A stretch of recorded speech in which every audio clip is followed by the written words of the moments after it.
الشیطان الرجیم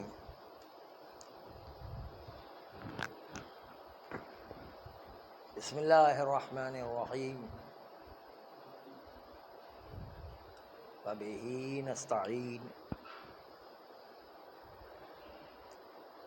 وہو خیر معین۔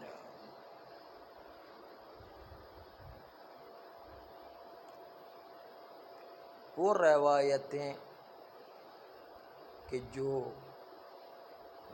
انعام ثلاثہ تین حیوانات کے بارے میں نجاست پر دلالت کر رہی تھی،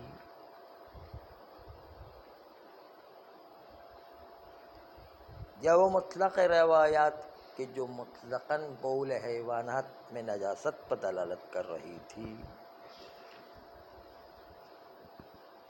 اس روایات کا جو نجاست والی تھی اس کا ٹکراؤ ہوتا تھا طہارت والی روایت سے، اور طہارت والی روایت میں یہ کہا گیا کہ جس میں بھی خون جہندہ نہیں ہے ان کا مردار، ان کا خون، ان کا بول و غائط سب پاک ہے، پاک بیان کیا گیا۔ روایت نجاست میں ان کو نجس مانا گیا، بول و غائط کو، جیسے حرام مچھلی بغیر چھلکے والی، اس کو بول و غائط، یا مگرمچھ، سانپ، ان کا گوشت چونکہ نہیں کھایا جاتا ہے تو ان کے بول و غائط کو نجس مانا گیا، وہ جو روایت نجس والی تھی۔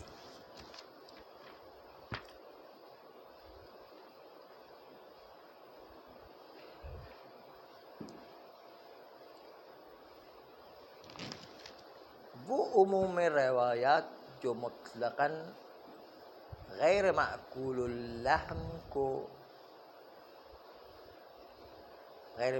اللحم کو اول کے اعتبار سے نجس مان رہی تھی،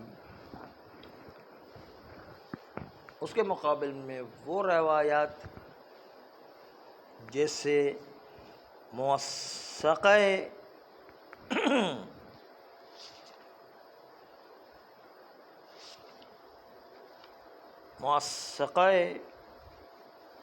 حفص ابن غیاث تھی کہ جس نے پاک مانا تھا، کل کی روایت پہ دونوں میں ٹکراؤ تو عموم خصوص من وجہن میں مادہ اجتماع میں وہی کہ جس کا گوشت نہیں کھایا جاتا اس کے بول میں گفتگو تھی، اور کل موثقہ حفص ابن عمار کو حاکم ہونے کے سے مقدم قرار دیا نجس والی روایات پر، اس کی بنیاد پر جو ہے پاک مانا۔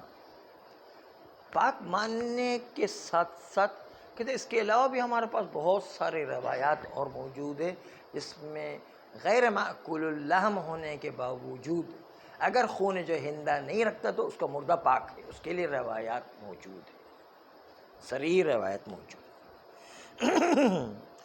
بہت سارے روایات جو وارد ہوئی ہیں کہ میتہ نجس نہیں ہوتا ہے جس کے لیے خون جہندہ نہ ہو، سمجھ گئے؟ جیسے موثقہ عمار صاباتی، کل کی موثقہ تھی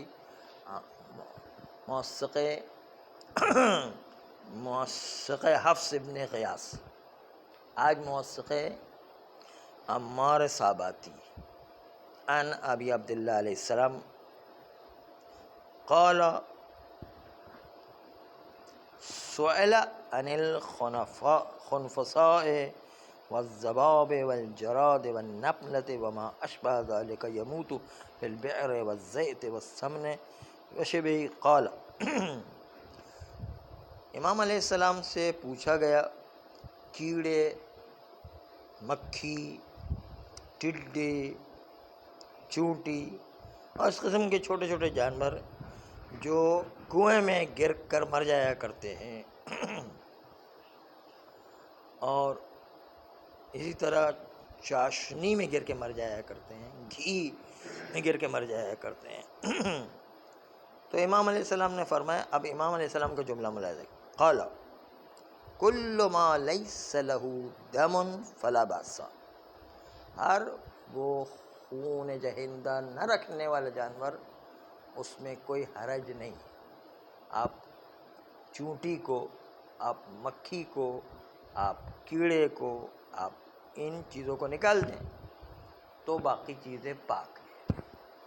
اس کا مردار بھی پاک ہے، اس کا جو ہے خون بھی پاک ہے، اور اس کا خون پاک ہونے کے ساتھ ساتھ اس کے بول و غائط بھی پاک ہے، اس میں کوئی حرج نہیں ہے۔ اب کہتے ہیں لباس سے مراد کیا ہے؟ کہتے ہیں مراد بما لیس لہ دم، مراد یہ نہیں ہے کہ کسی میں بالکل خون ہی نہ ہو، نہیں، خون تو مکھی میں بھی ہوتا ہے، خون تو مچھر میں بھی ہوتا ہے، وہ مراد نہیں ہے، بلکہ مراد کیا ہے؟ ما لیس نفس صائلۃ، کہ خون ایسا کہ جو اچھلنے والا ہو وہ خون نہ ہو۔ وَإِلَّا فَلِمِثْلِ الذَّبَابِ دَمٌ قَطْعًا، وَإِلَّا اگر خون کو مد نظر رکھا جائے تو مکھی میں بھی، مچھر میں بھی خون ہوا کرتا ہے مثلا۔ بس اس روایت سے استدلال کیا گیا اپنے اطلاق کے ساتھ کہ جو بھی حیوان اس میں خون جہندہ نہ ہو اور وہ مر جائے پانی میں گر کر یا کسی اور مایعات میں گر کر، چاہے وہ اس میں گر کر پھٹ جائے یا نہ پھٹے، پھٹ جانے کے باوجود اس کے پیٹ میں بول و غائط ہو، چاہے نہ پھٹے اور پھٹ جانے کے باوجود بول و غائط ہو کہ اجزاء پانی میں منتشر ہو جائے، اس کے باوجود اس کے پاک ہونے کا حکم کیا، مطلقاً مائع کے پاک ہونے کا حکم کیا۔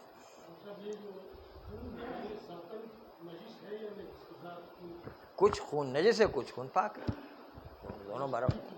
ہاں، پیشاب اچھل کی بات نہیں کرے، خون کے اچھلنے کی بات کرے، پیشاب کے اچھلنے کی بات کہاں سے آ گئی ہے؟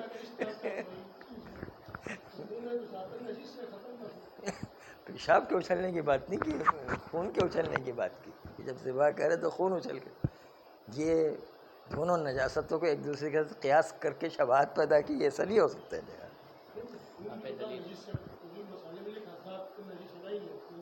ہاں لیکن خون جہندہ ہے، ہر خون نہیں ہے، خون جہندہ نجس ہے، ورنہ جو یہ مچھر کو مارتے ہیں خون لگ جاتا ہے تو یہ پاک ہوتا ہے، کھٹمل کو مارتے ہیں اس کا خون لگ جاتا ہے پاک ہوا کرتا ہے، مکھی کو مارتے ہیں اس کا خون لگ جاتا ہے پاک ہوا کرتا ہے۔ ہاں، نجس العین میں نہیں ہے، نجس ہے ہی نہیں ہے، نجس العین میں خالی خون جہندہ کا خون نجس ہے، باقی ہر خون پاک ہے، سانپ کا خون پاک ہے، بچھو کا خون پاک ہے، مچھلی جو بغیر چھلکے والی ہوتی ہے اس کا خون پاک ہے، مگرمچھ کا خون پاک ہے، یہ سب جو ہے اس میں خون جہندہ نہیں ہے، اس میں چھپکلی کا خون پاک ہے جس کو آپ مارتے رہتے ہیں۔ ہاں، مگر یہ کہ جو ہے خون جہندہ رکھتا ہو تو وہ نجس ہو۔ ہاں، ہے تو نفاس جو ہے اس کے اندر جو ہے مکھی و مچھر میں بھی نہیں چلتا ہے، اس کے اندر سب پاک ہے۔ اچھلنا خون کا ہے، نہیں کہ دوسری کوئی چیز اچھل کا۔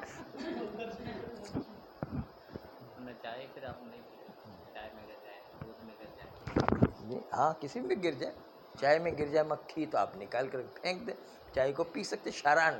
کسی کو گھن آتی ہے، کسی کو کراہت ہوتی ہے، ایک الگ مسئلہ ہے، لیکن بہرحال شرعاً تو اجازت ہے کہ مکھی، مچھر، کھٹمل اور کیڑے مکوڑے گر جائیں تو پھر بھی جو ہے آپ اس چائے سے اس کو نکال دیں اور پی سکتے ہیں اس دودھ۔ یہ تو بے وقوفی ہے کہ نہیں نجس ہوا تو بھی نجس ہو جائے گا، تو آپ بعض لوگ کہیں گے اس کو بالکل نچوڑ کے پھر نکالیں، یہ تو کوئی بات نہیں ہو گئی، یہ تو کوئی کیا بول بے وقوفی والی بات ہے۔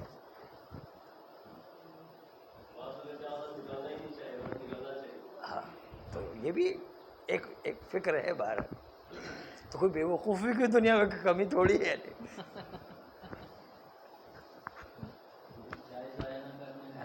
ہاں تو مکھی کو تو ضائع نہیں کریں.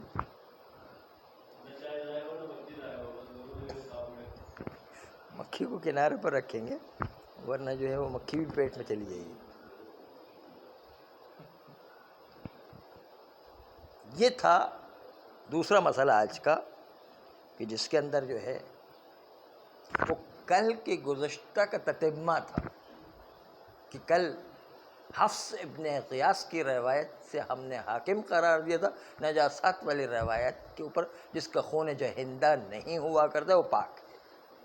لیکن آج جو ہے بہت ساری دوسری روایت بھی پیش کی جو ہے عمار صاباتی کی روایت اور اسی طرح سے بہت ساری روایتیں کہ جو پاک ہونے کو بتا رہی جس میں خون جہندہ نہ ہو چاہے حرام گوشت ہی کیوں. حرام گوشت جیسے سانپ کا خون, مگرمچھ کا خون, چھپکلی کا خون حرام گوشت ہے لیکن اس کے باوجود جو ہے اس کا خون جو ہے خون جہندہ نہیں ہے, اس لیے اس کا مردار بھی پاک ہے, اس کا خون بھی پاک ہے, اس کے بول و غائط بھی پاک ہے. اس سے پانی نجس نہیں ہوگا گر جانے سے. کوئی گھن آئے اور نہیں استعمال کرے وہ ایک الگ بات ہے, وہ التماس دعا والے میں چلے.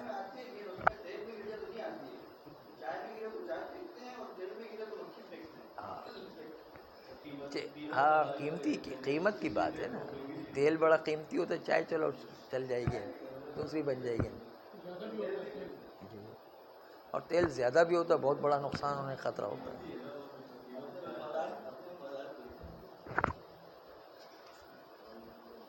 دوسرا مسئلہ یہ ہے, آج کے جو دوسرا مسئلہ یہ بھی بڑا دلچسپ مسئلہ ہے کہ ایک ڈاکٹر آ کر کے کسی کو سوئی لگا کر کے جاتا اور سوئی اندر خون سے متصل ہو جاتی ہے, تو کیا باہر آنے کی صورت میں اس پر خون نہیں لگا ہوا ہے تو اس کو نجس مانیں گے یا نہیں مانیں گے؟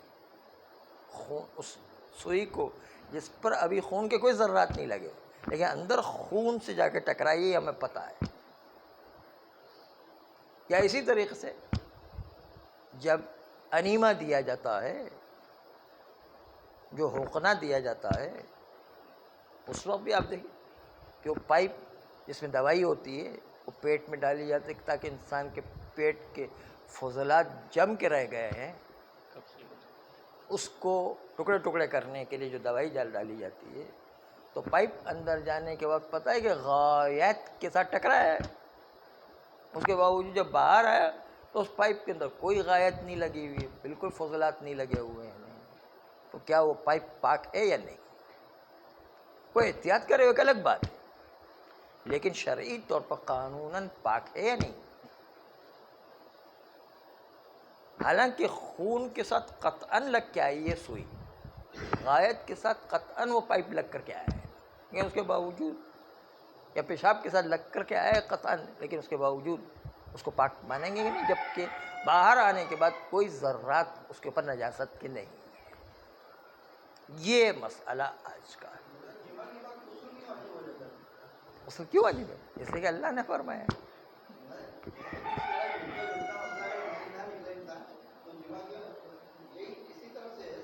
جمع کا تصور ان لوگوں کے ذہن میں ہوگا جو بہت آدمی بیچارے بوڑھے کا جمع کریں گے.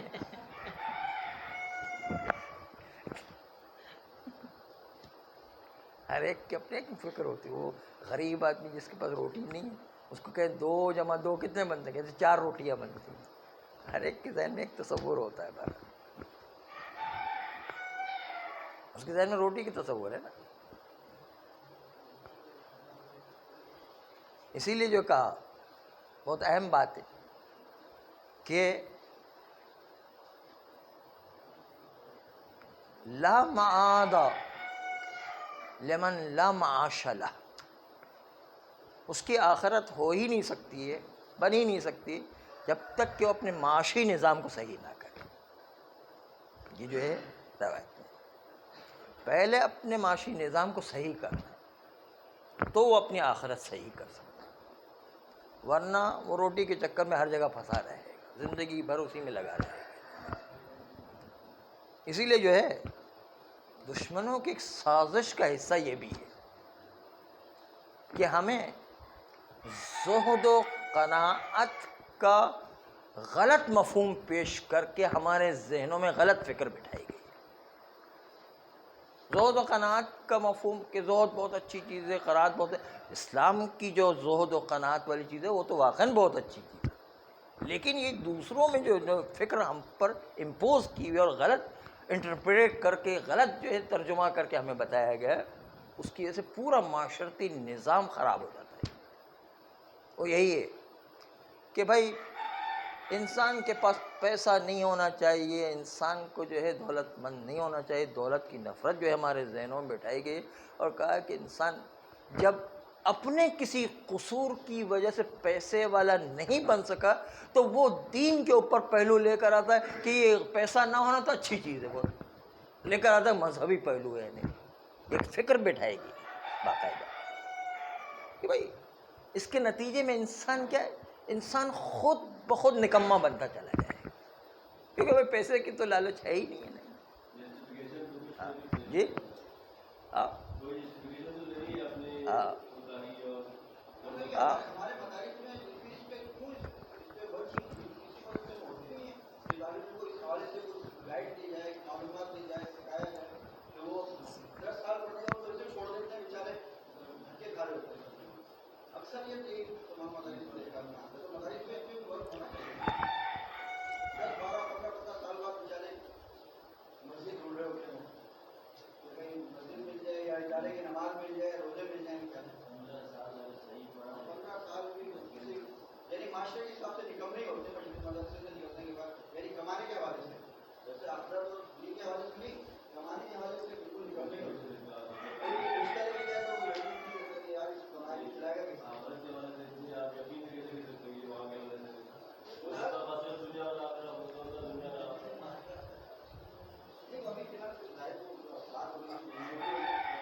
مرتضیٰ زیدی صاحب کہہ رہے تھے کہ انسان اپنے کام میں آنیسٹ ہو جائے، اپنے کام میں پوری دیانتداری سے کام کرے، وہ کبھی غریب نہیں رہ سکتا،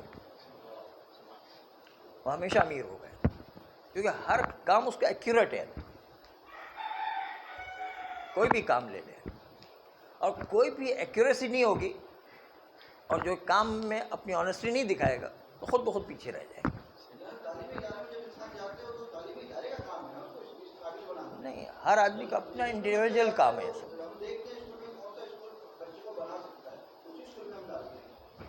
مدرسوں کا کام ہے تعلیم دینا، وہ اخلاقیات درست کرنا، ان کو جو ہے عقائد درست کرنا. ان کا کام یہ نہیں کہ مالی مسائل اس کا حل کریں. ہاں، وہ ہر ایک کی اپنی انڈیویجول ذمہ داری بتائی، انڈیویجول ذمہ داری. یہ مدارس کی ذمہ داری نہیں ہے، وہ ہر ایک کی اپنی ذمہ داری ہے کہ اپنے آپ کو آنیسٹ بنائے، اپنے آپ کے کام کے اندر پورا پکا اور ایکوریٹ کام ہے، خود بخود جو ہے اس کے حالات صحیح ہو جائیں گے. ہاں یعنی اپنے جو ہے کام میں آنیسٹ ہو جائے، بالکل پکا کام انجام. اہل سنت کے مدارس کو باہر سے کمک آ رہی ہے، ان کے پاس وسائل کی کوئی کمی نہیں ہے، ان کے پاس بلینک چیک آ رہے ہیں. ہم لوگوں کا مذہب تو ایسا ہے کہ جو ہے باقی رہ جانا معجزہ ہے، اس لیے کہ بغیر کمک کے چل رہا ہے. پبلک کون دیتی ہے، کیا پیسے دیتی ہے، بغیر پیسے کے چل رہا ہے. یہ خود ایک معجزہ ہے، صرف حق کی وجہ سے چل رہا ہے، ورنہ جو حق نہیں ہوتا تو بالکل مٹ کے رہ جاتا ہے. تو اس لیے جو ہے، اور یہ جو فکر بٹھائی گئی زہد و قناعت کی، جو فکر بٹھائی گئی کہ انسان کے پاس پیسے کوئی نہیں ہونا چاہیے، غریب ہونا چاہیے، اپنے پاس پیسے کی نفرت دلائی گئی، اور جو ہے انسان فقیرانہ زندگی کرے، یہ جو غلط مفہوم ہمارے ذہنوں میں ڈالا گیا، یہ اسلامی مفہوم نہیں ہے. اسلامی مفہوم تو یہ ہے کہ جو اچھا ہے کہ جتنی ہو سکے اپنی پوری کوشش کرو مال کمانے کی، اور خود پر بھی خرچ کرو اور دوسروں پر بھی خرچ کرو، یا خود خرچ نہیں کرو دوسروں پر خرچ کرو. پوری کوشش کرو مال کمانے کی، ہر وسائل فراہم کرنے کی پوری کوشش کرو، لیکن اپنے نفس پر کنٹرول کر کے دوسروں کو دو. یہ اصل مفہوم ہے. اس کے بجائے بٹھایا گیا کہ بھائی ہم تو جو ہے پیسہ ہونا ہی اچھی چیز نہیں ہے، نکمے ہو جانا اچھا ہے، فقیرانہ زندگی گزارنا اچھا ہے، اور جو ہے بیکار زندگی گزارنا اچھا ہے. یہ جو تصور پیسے کی نفرت دلائے گی، یہ غلط انٹرپریٹ ہمارے وہاں زہد و قناعت کا مفہوم دیا گیا ہے. اور اس کی وجہ سے پورا اسلامی معاشرہ نکما ہو جاتا ہے، پورا اسلامی معاشرہ جو ہے بیکار ہو کر کے رہ جاتا ہے. یہ خالی ایک ہی فکر ڈال دی جائے، پورا اسلامی معاشرہ نکما ہو جائے گا، نکھٹو ہو جائے گا، کوئی کام کرنے کو تیار، کوئی اس کے ضمن میں کوئی اعلیٰ تعلیم بھی حاصل نہیں کرے گا. اس لیے کہ وہ کہے گا اعلیٰ تعلیم حاصل کر کے کیا کروں، پیسہ جو ہے آئے گا تو پیسہ جو ہے وہ تو اسلام کے منافی ہے. تو میں اعلیٰ تعلیم حاصل کر کے کیا کروں، پیسہ کما کے کیا کروں. اور اگر کسی نے محنت کر کے، اپنی عقل لڑا کر کے، اپنے ذہن لڑا کر کے، اپنی طاقت لگا کر کے، اپنے وقت کو دے کر کے، اپنی جدوجہد کر کے کسی نے پیسہ کما بھی لیا، تو پیسہ کمانے کے بعد وہ اپنے آپ کو مجرم سمجھے اسلام کا. یہ مفہوم یہ بٹھایا گیا کہ اپنے آپ کو مجرم سمجھو اسلام کا. اس لیے کہ اسلام کو تو پیسے نہیں چاہیے، اسلام میں تو پیسے کی نفرت رکھی ہوئی ہے، اسلام میں تو فقیرانہ زندگی رکھی ہوئی ہے. یہ ایک مفہوم غلط بٹھایا گیا کہ جو پیسے والا ہے وہ اسلام کا مجرم ہے. اس لیے وہ کہے گا اچھا میں مجرم ہوا اسلام کی نگاہ میں تو چلو جرم ہی صحیح، اب جیسا چاہے عیش و عشرت پہ پیسے خرچ کرو. یہ اس قسم کا مفہوم بٹھایا گیا. اس کے نتیجے میں اسلامی معاشرے میں ایک مایوسی کی لہر دوڑائی گئی، ایک فکر باقاعدہ ڈالی گئی. اس لیے جو ہے یہ سوچنا ہے ہمیشہ، ربنا آتنا فی الدنیا حسنۃ وفی الآخرۃ حسنہ وقنا عذاب النار. یہ بتا رہا ہے کہ پہلے انسان کی دنیا اچھی ہونا چاہیے تو وہ اپنی آخرت اچھی بنا سکتا ہے. دنیا جو ہے اس کو بھی پرفیکٹ کرنا ہے، اور پرفیکٹ کرنے کا طریقہ جو مرتضیٰ زیدی صاحب نے بتایا کہ انسان اپنے کام میں آنسٹ ہو جائے اور جو ہے ہر کام ایکوریٹ اور پورا انجام دینے کی کوشش کرے، اس کے اندر جو ہے کوئی کمی نہیں رکھے، خود بخود ہی حالات صحیح ہو جائے گی. حضرت سلیمان کو لایا جائے گا نا ان کے مقابلے کیا مرضی.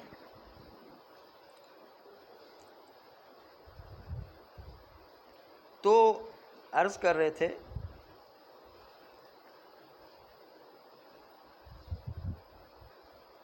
صاحب عروہ کی عبارت پڑھتے ہیں، ملاقات الغائط فی الباطن، پائپ کے ساتھ غائط اور فضلات باطن کے اندر ملاقات کرتے ہیں، ظاہر میں نہیں، باطن کے اندر ملاقات کرتے ہیں. لا توجب النجاست، تو یہ ملاقات کرنا نجاست کا پائپ کے ساتھ پائپ کو نجس نہیں کرے گا. کن نوا، جیسے وہ کھجور کا بیج انسان نگل لے تو کھجور کا بیج نجس نہیں ہوگا، چاہے اندر سے فضلات اور پیشاب کے در مل کر کے آیا ہے، لیکن اس کے باوجود باہر آئے گا تو پاک ہے. اگر اس پر ظاہری نجاست نہیں لگی ہوئی ہے تو وہ گٹھلی، جو کھجور کی گٹھلی، وہ پاک ہے. گٹھلی یا وہ سکہ جو بچے کبھی کبھی نگل لیا کرتے ہیں اور کیا گلے میں اٹک جاتا ہے تو نیچے اتار دیا کرتے ہیں، سکہ بھی باہر آ جانے کے بعد پاک ہے اگر اس کے اوپر ظاہری طور پر کوئی نجاست نہیں لگی ہوئی ہے. اندر چاہے وہ کتنے فضلات کے درمیانی سکہ رہا ہو، فضلات کے درمیانی کھجور کا بیج رہا ہو، پھر بھی وہ پاک کہلائے گا. اگر باہر نکلتا بالکل صاف ستھرا ہے تو پاک کہلائے گا. کنول خارج من الانسان، جیسے وہ کھجور کا بیج جو انسان کے پیٹ سے باہر آتا ہے. او الدود الخارج منہ، یا وہ کیڑا جو انسان کے پیٹ سے باہر آتا ہے تو کیڑا بھی پاک ہے، اگر اس کے اوپر ظاہری نجاست نہیں لگی ہے تو کیڑا بھی پاک کہلائے. اذا لم یکن معہ شیء من الغائط، جب اس کے اوپر کوئی فضلات میں سے کوئی چیز لگی ہوئی نہیں ہے اور اندر سے فضلات سے لگ کر آ رہا ہے تو اس کے باوجود وہ پاک کہلائے گا، اگر کوئی ظاہری طور پر نجاست نہیں لگی ہوئی ہے. وَإِنْ كَانَ مُلَاقِيًا لَهُ فِي الْبَاطِنِ، اگرچہ کہ کھجور کے بیج نے، کیڑے نے اسی باطن میں غائط کے ساتھ ملاقات کی ہوئی ہے.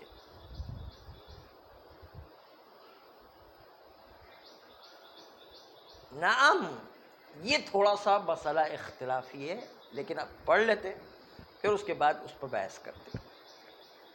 لو ادخل من الخارج شیئا، اگر ڈاکٹر باہر سے کوئی چیز بدن کے اندر داخل کرتا ہے، سوئی مثلا، لو ادخل من الخارج شیئا، اگر کوئی خارج سے ایک چیز کو داخل کرتا، پائپ کو داخل کرے یا سوئی کو داخل کرے باہر سے، فلاق الغائط فی الباطن، وہ باہر والی چیز ملاقات کرتی فضلات سے باطن کے اندر،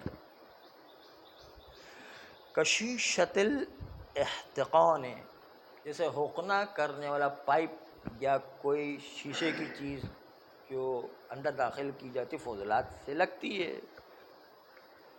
ان علم ملاقاتها له، جب کہ پتہ ہے کہ وہ شیشہ باطن میں فضلات کے ساتھ ملا ہے.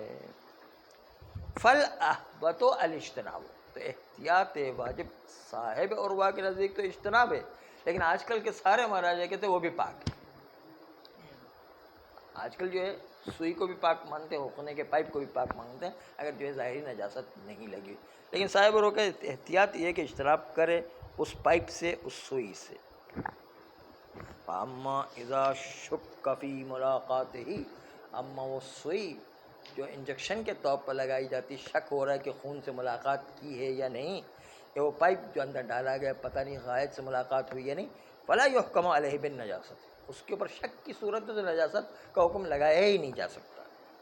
فلو خرج ماء الاحتقان، اگر حقنے کا پانی نکلے، ولم یعلم خلطہ بالغائط، اور پتہ نہیں کہ پانی غائط کے ساتھ لگ کر آ رہا ہے، ولا ملاقاتہ لہ، اور یہ بھی نہیں پتہ ہے کہ یہ غائط کے ساتھ ملا ہے یا نہیں، لا یحکم بنجاستہ، تو اس پانی کے نجاست ہونے کا بھی حکم نہیں لگایا.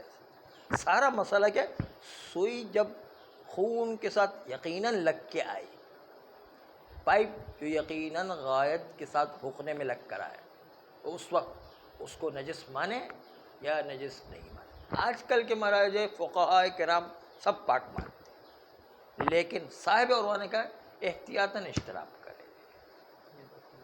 آئیے ابھی اسی پر بحث چلے گی. ہاں اس میں بھی خون، ہاں جی جی صحیح بات ہے. تو وہ جو ہے پھر بھی جو ہے، تو آج کل کے مراجع تو پاک مانتے ہیں، اگر کوئی خون لگا ہوا نہیں آتا ہے تو پاک ہے، سوئی پاک ہے. اس طرح حقنے کی پائپ بھی یا شیشے کی جو پائپ اندر ڈالی جاتی ہے وہ بھی پاک ہے. لیکن صاحب عروہ کہتے ہیں احتیاطاً اجتناب کرے. تو بحث اسی پر چلے گی کہ احتیاطاً اجتناب کرنا ضروری ہے یا پاک مانے، یہی تو بحث ہے.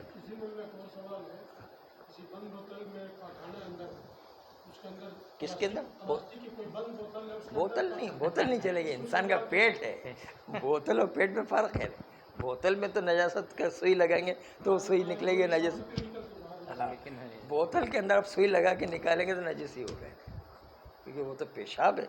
جو پیٹ کو بوتل کے ساتھ قیاس نہیں کرنا ہے، دو الگ الگ چیزیں ہیں. اندر ڈال کے صاف بھی نکلے پھر بھی وہ نجس ہو گئے.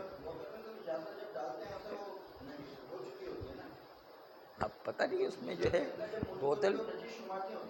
بوتل ہاں وہ جو ہے نکالتے ہیں، اس کے اندر جو سوئی، اس کے اندر کوئی خون نہیں لگا ہوتا، پھر وہ جو انجیکشن لگاتے ہیں تو کوئی حرج نہیں ہے.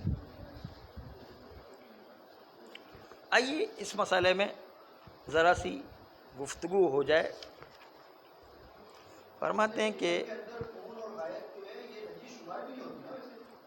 کون سی؟ ہاں، جسم کے اندر جب تک کہ بول و غائط اور جو ہے مختلف نجاسات نجس نہیں ہیں، اس لیے کہ اگر وہ نجس ہوتا تو اندر کا حصہ بھی پاک کرنا پڑتا تھا. یہ جو ہے بڑا مسئلہ بن جاتا، پھر نماز کیسے پڑھتے ہیں، بڑا مسئلہ بن جاتا ہے نا. اس لیے اندر کی چیزیں پاک مانے سمجھیں، جب تک جو ہے وہ باہر نہیں آتی تب تک اس کو پاک سمجھیں.